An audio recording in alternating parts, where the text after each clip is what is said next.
এইটো হৈছে এক বিশেষ ধৰণৰ চালনী, যিটোৰ সহায়ত কম সময়ত যিকোনো খাদ্য চালিব পাৰি, লগতে ঠাইখনো লেতেৰা নহয়।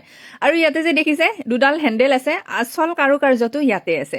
ৰ'ব, মই আপোনালোকক অকণমান আটা চালি দেখুৱাই আছো। এয়া চালনীটোত মই আটাখিনি লৈ লৈছো, আৰু এয়া হেণ্ডেলডাল দেখিছেনে? হেণ্ডেলডাল যদি এই ধৰণে মই আগ পিচ কৰি থাকো, তেতিয়াহ'লে নিজে চালনীটোত মানে আটাখিনি এই ধৰণে চালা গৈ থাকে। আৰু দেখিছেনে এইফালে হেণ্ডেলডাল লৰাই আছো, আৰু ভিতৰৰ ফালে নিজে এইটো ঘূৰি আছে। মানে এই ধৰণে আচলতে খাদ্যখিনি চালা যায়। আৰু লগতে চাওক, ঠাইখিনিও লেতেৰা হোৱা নাই।